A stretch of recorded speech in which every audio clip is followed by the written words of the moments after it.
L'info écho avec Capital. Le chiffre du jour, 728 033 €. C'est le montant dérisoire de l'impôt sur les sociétés acquitté par Netflix en France pour l'exercice 2020. Une somme à comparer à un bénéfice avant impôt qui pourrait avoisiner les 130 millions d'euros pour 2020. Ainsi, la note fiscale aurait logiquement dû atteindre 40 millions d'euros pour l'année écoulée. Cette bizarrerie comptable s'explique pourtant aisément, les filiales françaises de Netflix n'ayant pas pour fonction de commercialiser des abonnements, première source de revenus de l'entreprise. Une situation qui devrait changer dès cette année, cette activité étant déclarée en France depuis le 1er janvier. Mais il ne faudra pas s'attendre à une explosion de l'impôt payé par le géant du streaming sur notre territoire. Plus d'infos à retrouver sur notre site.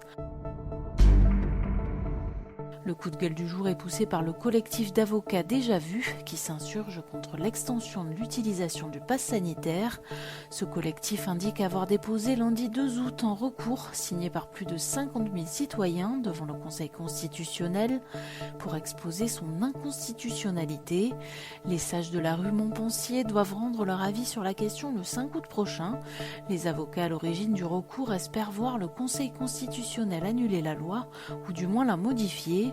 Mais le délai pour étudier leur recours semble très court. Le projet de loi relatif à la gestion de la crise sanitaire, qui prévoit l'extension du pass sanitaire, devrait entrer en vigueur le 9 août. Contactés par Capital, les sages ont toutefois assuré que le document serait étudié très attentivement. L'info pratique Capital concerne la solidarité fiscale entre époux et partenaires de Pacs.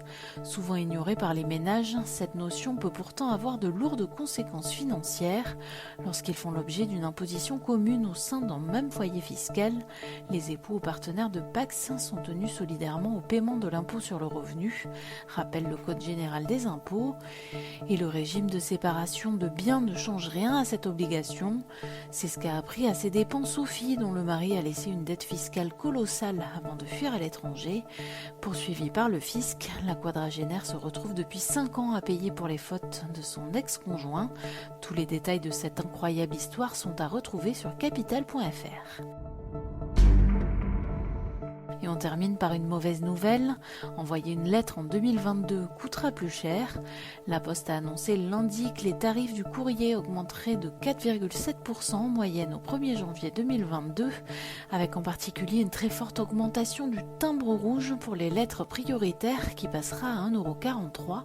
Cette évolution, la même que l'an dernier, permettra d'assurer la pérennité du service universel avec une qualité élevée dans un contexte d'accélération de la baisse des volume du courrier, a justifié la Poste dans un communiqué. Retrouvez le détail des nouveaux tarifs sur notre site. C'était l'info écho avec Capital.